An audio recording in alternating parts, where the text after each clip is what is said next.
صبر کی ایک تقسیم ہے جو علماء نے کی ہے. 3 بنیادی قسم کے صبر ہیں.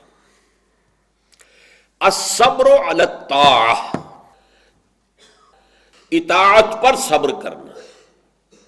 حکم ہے روزہ رکھو، روزہ رکھنا ہے، چاہے پیاس سے حلق میں کانٹے پڑ رہے ہوں، مئی اور جون کا روزہ ہو.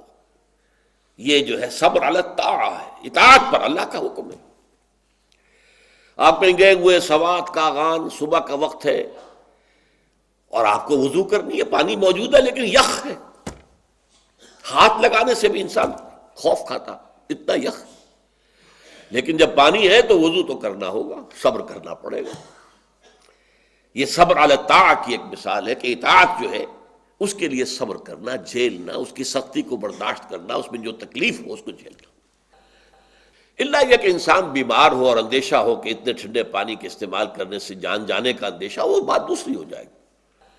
لیکن ایک آدمی صحت مند ہے، کوئی ایسا عذر نہیں ہے، کوئی بیماری نہیں ہے، تو اسے بہرحال وضو کرنا پڑے گا. اس لیے کہ وضو جو تیمم کی شرط ہے کہ پانی موجود نہ ہو، وہ شرط یہاں پوری نہیں ہے، پانی تو اویلیبل ہے.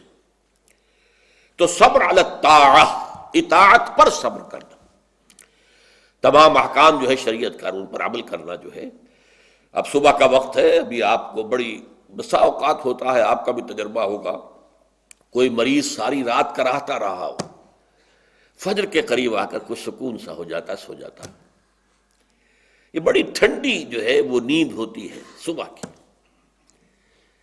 اسی لیے اقبال کو جواب شکوہ میں جو اللہ تعالیٰ نے فرمایا تھا، کس قدر تم پہ گراں صبح کی بیداری ہے، ہم سے کب پیار ہے، ہاں نیند تمہیں پیاری ہے، صبح کا اٹھنا تو تم پر بہت بھاری.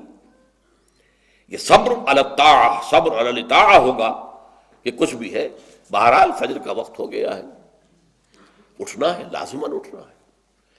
یہ ٹھنڈی ٹھنڈی جو ہوا چلی، ایک سخت گرمی کا موسم ہو، حبس میں رات گزری ہو، صبح کے وقت کوئی نسیم سحری تھوڑی سی چلے گی اور ایسی لوریاں دے گی، ایسی تھپکیاں دے گی کہ آدمی جو ہے وہ چاہے گا کہ بس میں اب آرام کروں، سو جاؤں.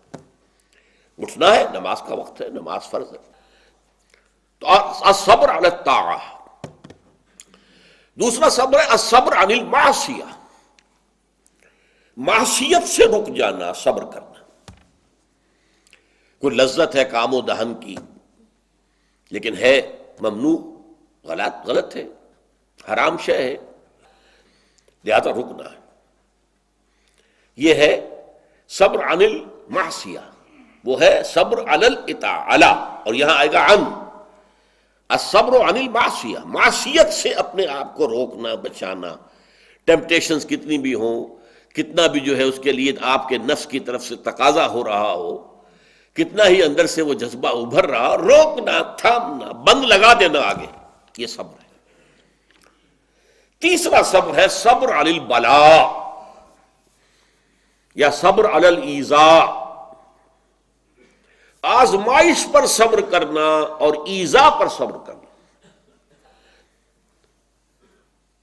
اور صبر عن الطبع، یہ صبر علی البلاء جو ہے، اللہ تعالیٰ جو امتحان لیتا ہے انسان کا، ابتلاء، آزمائش. اللہ کی راہ میں جہاد کرنے میں ابتلاء آ رہا، آزمائش آ رہی ہے، جان دینا پڑے گی، مال دینا ہے.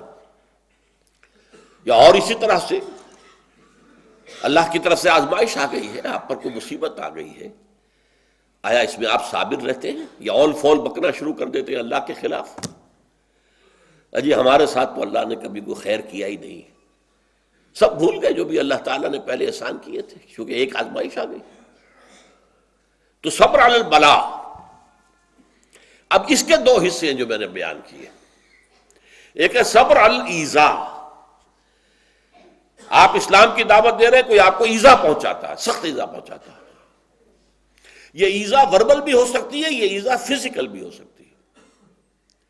وربل ایذا، پاگل ہو گیا، تمہارا دماغ خراب ہو گیا، تمہاری عقل الٹی ہو گئی، اوندھی ہو گئی، تم کسی کوئی بری جو روح ہے اس کے زیر اثر آ گیا، کوئی جن تمہارے اوپر قابض آ گیا، شیطان. یہ کیا ہو رہا ہے؟ وربل ایذا، زبان سے سکھایا جا رہا ہے. اور ایک یہ کہ مارا جائے، پیٹا جائے، جیل میں رکھ دیا جائے، بھوکا رکھا جائے، ایذا پہنچائی جائے۔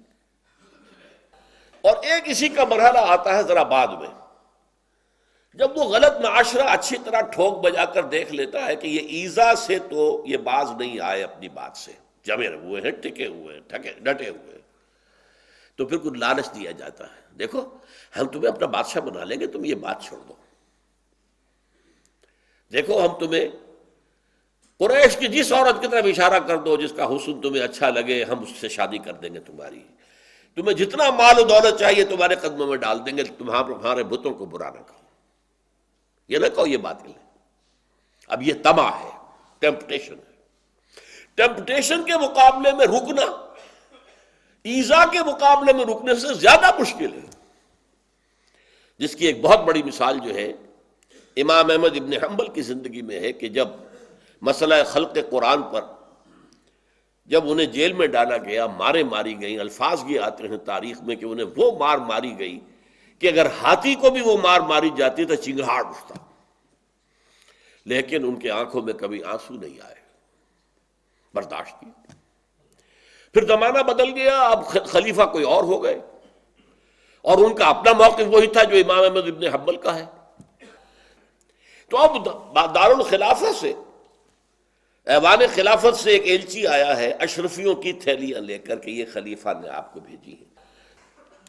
اس پر حضرت امام احمد ابن حنبل رو پڑے، اے اللہ میں اس آزمائش کا اہل نہیں ہوں، یہ آزمائش سختر ہے اس مار سے کہ مجھے جیل کے اندر پڑ رہی تھی، اس سے رکنا بہت مشکل ہے۔ تو میں نے یہ صبر کی قسمیں آپ کو گنوا دی، صبر علی الطاعہ، صبر عن المعصیہ، نمبر 3 صبر علی البلاء، علی الابتلاء، اس کی 2 قسمیں، صبر علی الایذاء، اس کی 2 قسمیں، زبانی کلامی وربل یا فزیکل جسمانی طور پر تکلیف پہنچا کر، اور پھر صبر عن الطمع، ٹیمپٹیشنز کے مقابلے میں اپنے آپ کو روکے رکھنا۔ یہ صبر کی قسمیں ہیں۔